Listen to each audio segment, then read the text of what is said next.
राध्या प्रथम और सभी परिवार वालों के सामने लाई सबूत के साथ निहारिका का सच। तभी प्रथम ने निहारिका के खिलाफ लिया बहुत बड़ा फैसला।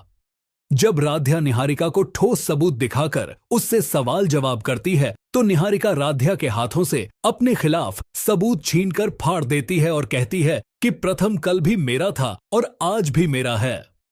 वो सिर्फ मुझे चाहता है कि निहारिका, तुम्हें क्या लगता है कि तुमने यह पेपर फाड़ दिए हैं तो क्या मेरे पास तुम्हारे खिलाफ कोई सबूत नहीं है?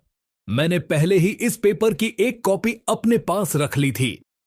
तभी निहारिका राध्या की यह बात सुनकर गुस्से से आग बबूला हो जाती है और अपने कमरे का सारा सामान तोड़ने लगती है। तभी प्रथम आ जाता है और निहारिका राध्या पर आरोप लगाते हुए कहती है कि प्रथम, मैंने पहले जिस वस्तु से अपनी नस टी थी, यह राध्या मुझे वो कट्टर दिखाकर पुरानी बातें याद दिला रही है जिससे मेरे दिमाग पर बहुत गहरा असर पड़ रहा है। मेरा सर गोल गोल घूम रहा है। तभी निहारिका की यह नौटंकी देखकर राध्या हैरान हो जाती है।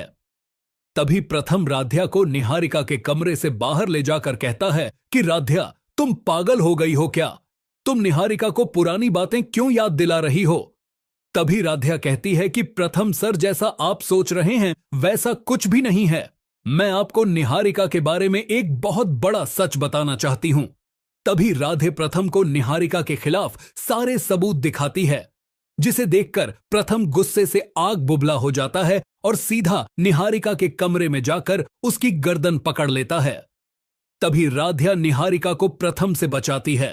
तभी प्रथम कहता है कि निहारिका, तुम अभी के अभी मेरे घर से निकल जाओ, वरना तुम्हारे साथ मैं क्या करूंगा यह मुझे खुद नहीं पता है। तभी निहारिका प्रथम के पैरों में गिरकर माफी मांगती है, लेकिन प्रथम निहारिका को बिल्कुल भी माफ नहीं करता है। तभी प्रथम निहारिका को धक्के मारकर घर से बाहर निकाल देता है और प्रथम और राधे एक दूसरे को गले लगा लेते हैं। राध्या और प्रथम के घर वापस आते ही निहारिका के उड़े होश।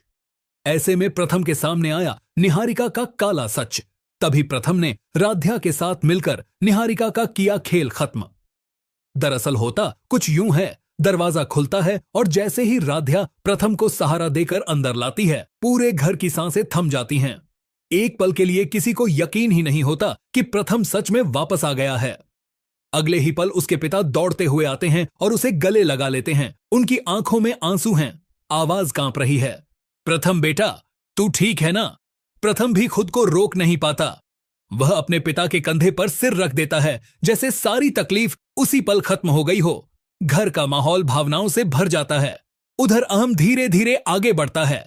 कुछ पल तक वह बस प्रथम को देखता रहता है, जैसे अपने ही भाई को खो देने का डर अभी भी उसके दिल में जिंदा हो। फिर अचानक वह दौड़ कर आता है और प्रथम को गले लगा लेता है। मुझे माफ कर दे यार, मैंने तुझे बहुत गलत समझा। प्रथम भी उसे कसकर पकड़ लेता है। सब ठीक हो जाएगा भैया। दोनों भाइयों की आंखों से आंसू बह रहे हैं, लेकिन यह आंसू अब दर्द के नहीं बल्कि सुकून के हैं। यह सब देखकर राध्या की आंखें भी नम हो जाती हैं। उसके चेहरे पर पहली बार सुकून दिखता है, क्योंकि उसने सिर्फ अपने पति को ही नहीं बचाया, बल्कि इस घर के टूटते रिश्तों को भी जोड़ दिया है। रजनी भी आगे बढ़ती है और राध्या को गले लगा लेती है। तुमने आज सिर्फ अपने पति को नहीं, हमारे घर को बचाया है। राध्या चुपचाप सिर झुका लेती है। उसके लिए यही सबसे बड़ी खुशी है। कुछ देर के लिए लगता है जैसे सब कुछ ठीक हो गया। घर में फिर से खुशियों की वापसी हो गई, लेकिन कहानी यहीं खत्म नहीं होती। अचानक दादी की नजर उस सूटकेस पर पड़ती है जो राध्या अपने साथ लाई थी। दादी शक भरी नजरों से पूछती हैं, राध्या, ये वही पैसे हैं ना जो तुम लेकर गई थी? आजा। घर का माहौल फिर से थोड़ा गंभीर हो जाता है। राध्या एक पल के लिए चुप हो जाती है। उसे खुद समझ नहीं आता कि क्या जवाब दें। तभी निहारिका धीरे धीरे आगे बढ़ती है और अपने अंदाज में बात को मोड़ देती है। वह कहती है, मुझे तो शुरू से ही कुछ गड़बड़ लग रही थी। आखिर इतने बड़े गुंडों ने बिना पैसे लिए प्रथम को कैसे छोड़ दिया? उसकी बात सुनकर सब एक दूसरे की तरफ देखने लगते हैं। दादी का शक और गहरा हो जाता है। कहीं ऐसा तो नहीं कि राध्या ने हमसे कुछ छुपाया है? राध्या घबरा जाती है। वह कहना चाहती है कि उसने जो किया सिर्फ अपने पति को बचाने के लिए किया, लेकिन हालात फिर उसके खिलाफ होते नजर आ रहे हैं। निहारिका के चेहरे पर एक हल्की सी मुस्कान आती है, क्योंकि खुशी के इस माहौल में भी उसने एक नया शक बो दिया है। अब सवाल यह है, क्या राध्या सच बता पाएगी? क्या सूटकेस का राज सामने आएगा और क्या निहारिका की यह नई चाल फिर से इस घर की खुशियों को छीन लेगी? दंगल टीवी का मोस्ट पॉपुलर टीवी सीरियल मन अति सुंदर का अगर आपको आज का यह एपिसोड पसंद आया है तो वीडियो को लाइक करके चैनल को सब्सक्राइब अपकमिंग एपिसोड्स के लिए जरूर से कर दीजिएगा। साथ में बेल नोटिफिकेशन को भी ऑन कर लीजिएगा। राधा और प्रथम की जोड़ी को आप लोग भी पसंद करते हैं तो कमेंट बॉक्स में अपनी प्रतिक्रिया भी देना मत भूलें।